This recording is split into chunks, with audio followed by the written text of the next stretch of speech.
Kedokteran UNP? Dari administrasi. Oh, dunia raya. Sana ya, sana. Bertiga lah. Apa itu jurusannya, Bang? Aku bukan dunia. Administrasi daerah. Oh, ya kok penyuluhan ya, Mama? Anak KKN ya? KKN. Enggak ada tugas sekolah atau tugas kuliah gitu. Bendro penyuluhan pasien. Cewek dokter muda. Iya. Ganti selama itu.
Berarti Nises cek dah.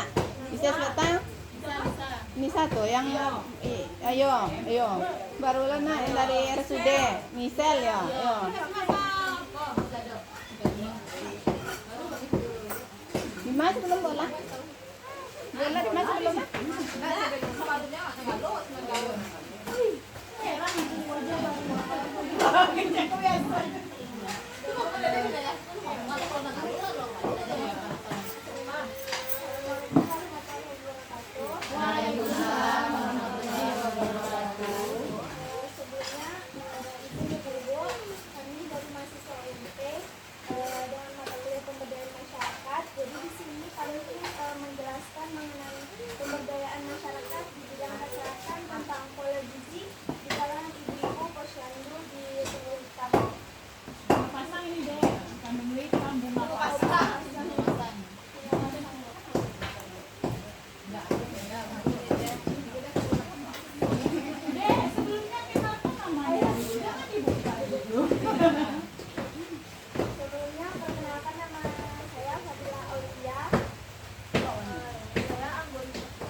cenderung memiliki tinggi badan yang kurang dan di bawah standar pada usianya, dan berisiko mengalami masalah pada kesehatan jangka panjangnya.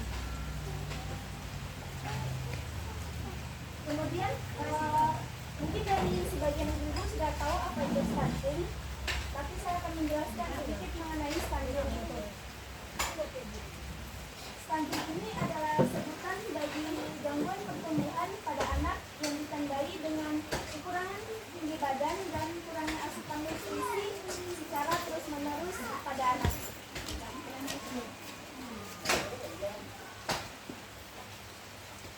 Kemudian di sini dapat kita lihat bagaimana sih kita bisa mengenali tanda-tanda bahwa seorang anak ini mengalami stunting.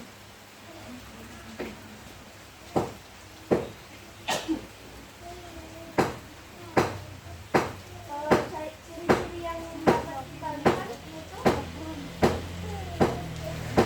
yang pertama adalah badan anak ini lebih pendek dari anak seusianya. Ciri stunting yang pertama yaitu tinggi badan anak yang kurang dari rata-rata anak seusianya. Untuk memastikan ini, anak-anak ini perlu diukur sesuai kurva pertumbuhannya, mendapatkan pemeriksaan fisik yang rutin di posyandu dari puskesmas terdekat. Kemudian yaitu ditandai dengan berat badan yang rendah. Selain tinggi badan yang kurang ini, ciri stunting yaitu berat badan yang kurang. Ini terjadi karena anak-anak ini kekurangan nutrisi dari orang tuanya dan dari makanannya dan gizi yang diberikan kepada anak-anak tersebut. Selanjutnya itu ditandai dengan tingkat kepala anak yang kecil. Ini menunjukkan gangguan perkembangan otak yang kurang dan gizi kronis yang bisa menyebabkan tanda-tanda stunting. Kemudian yaitu mudah terserang penyakit. Anak ini akan mudah terserang penyakit karena kurangnya asupan atau nutrisi yang diberikan kepada anak tersebut. Kemudian bisa dilihat dari yang paling terlihat yaitu pertumbuhan gigi yang terlambat. Pada kebanyakan kasus ini, gejala stunting pada anak ini dapat bermanifestasi sebagai pertumbuhan gigi yang terlambat. Namun, gangguan ini juga bisa terjadi pada masalah gusi dan rahang. Jadi, konsultasikan kepada bidan atau ibu-ibu yang ada di posyandu tersebut. Selanjutnya akan dijelaskan kepada teman saya Anggun, pada Anggun.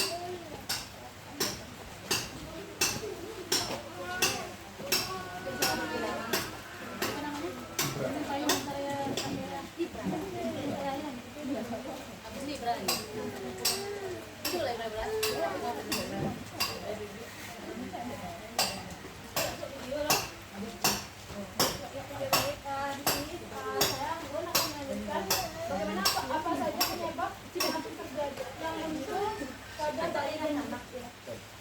Salah satu penyebabnya yaitu sebagian besar penyebab disebabkan oleh masalah kekurangan gizi kronis. Oleh secara berkelanjutan dalam jangka panjang, infeksi secara berulang atau stimulasi yang tidak baik.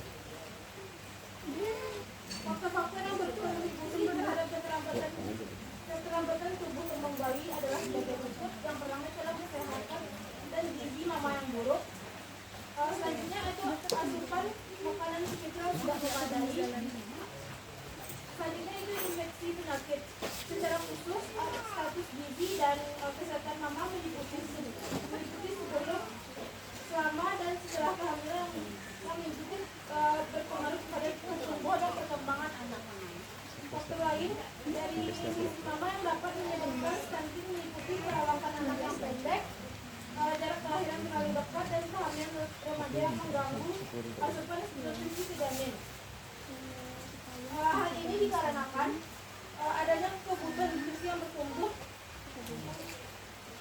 bertumbuhan namanya masih remaja.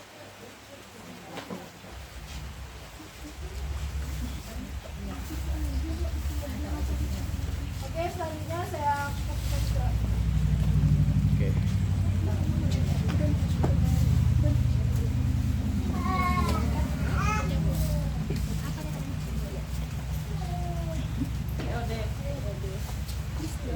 Oke, ibu semuanya. Selamat pagi, mohon maaf saya melewatkan. Jadi untuk yang selanjutnya itu mengenai tentang upaya pencegahan stunting. Sekarang banyaknya dari Menteri Kesehatan, mulainya dari kesehatan kepada dinas terkait didorong menjadi otonomi daerah untuk pencegahan stunting itu sendiri. Akhirnya sampai ke puskesmas sampai ke ibu-ibu sendiri. Nah, di sini kita lihat bagaimana upaya pencegahan stunting. Yang pertama, ibu hamil, ibu pasca melahirkan anak umur 0 sampai 23 bulan, biasanya pola makan. Nah, dari ibu hamil ini banyaknya puskesmas telah mensosialisasikan bagaimana tentang pola gizi yang sehat terhadap ibu-ibu yang lagi mengandung, dan juga banyak asupan yang harus ibu-ibu penuhi. Nah, selanjutnya ibu pasca melahirkan dan juga anak umur 0 sampai 23 bulan. Oleh sebab itu, mari ibu, kita sebagai generasi untuk anak-anaknya tentu dari diri kita sendiri memulai bagaimana cara pencegahan stunting itu sendiri. Yang ketiga itu pola makan. Kita sebagai makhluk insan Tuhan Yang Maha Esa, sebagaimana telah dinobatkan di dalam Islam itu sendiri harus menjaga kesehatan. Yang pertama kesehatan, gizi itu juga termasuk dalam mencegah stunting itu sendiri. Oke, boleh lanjut semuanya. Lanjut. Nah, dalam upaya pencegahan stunting itu termasuk dari peran masyarakat. Itu setiap masyarakat memiliki peran dan menciptakan lingkungan yang dimana dan mendukung perkenalan dengan anak-anak semuanya. Oleh sebab itu, sekarang masing-masing kabupaten, termasuk di Kabupaten Solok Selatan itu sendiri, melakukan sebuah ajang pemilihan duta genre, yang mana dari genre itu sendiri mulai menumbuhkan bibit-bibit emas supaya terciptanya generasi-generasi yang mampu bersaing di dunia nasional maupun internasional. Nah, dari remaja-remaja genre ini bakalan dikasih asupan-asupan bagaimana cara menjadi seorang ibu, bagaimana cara menjadi seorang ayah nanti. Jadi itu sedikit penyampaian dari saya tentang pencegahan stunting. Terima kasih, saya kembalikan kepada Om. Seperti langsung, oke? Mungkin itu penutup dan juga ajakan, dimana mari kita bersama-sama mencegah dan juga melindungi hak dan masyarakat, hak kita sebagai ibu dan kewajiban kita sebagai ibu untuk memberikan makanan yang sehat kepada anak-anak kita sendiri, dimulai dari bayi hingga menyusui, dari bayi hingga dewasa nanti. Tentu itu semua dimulai dari kita sendiri. Kemudian dari kami dari Universitas Negeri Padang, jurusan Public Administration, mengucapkan terima kasih atas kontribusinya Ibu, tentunya dengan pihak puskesmas juga. Terima kasih. Akhir kata, Wabillahi taufiq wal hidayah. Assalamualaikum warahmatullahi wabarakatuh.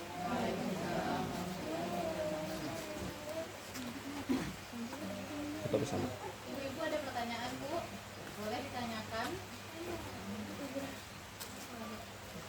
Nah, sebelum menutup lebih lanjutnya, mari kita, kalau ada yang ibu yang ingin bertanya, dipersilakan. Mungkin nantinya kalau untuk pertanyaan ibu, kalau seandainya bukan wadah kami untuk menjawabnya, mungkin bisa kami paparkan juga kepada ibu yang terkait. Saya bertanya, Ya. apa kontribusinya dari jurusan administrasi negara untuk mencegah stunting pada anak? Itu langsung menjawab ya Bu. Terima kasih Bu untuk pertanyaannya. Mungkin kontribusi dari jurusan ilmu administrasi negara dengan stunting itu sendiri tentu tidak ada hubungannya Bu. Di mana jurusan ilmu administrasi negara ini mengenai tentang administrasi perkantoran atau instansi itu sendiri. Namun di dalam mata kuliah dari pemberdayaan masyarakat, di mana kami diminta untuk melakukan sebuah pemberdayaan Bu, sebuah kemajuan oleh masyarakat itu sendiri terhadap pemberdayaan masyarakat di bidang kesehatan. Jadi di bidang kesehatan Bu, nah kami mengambil tentang pola stunting karena itu sendiri merupakan sebuah basic kami itu sendiri, Bu. Di mana kami telah Ikaw may nagtsak na mapasok.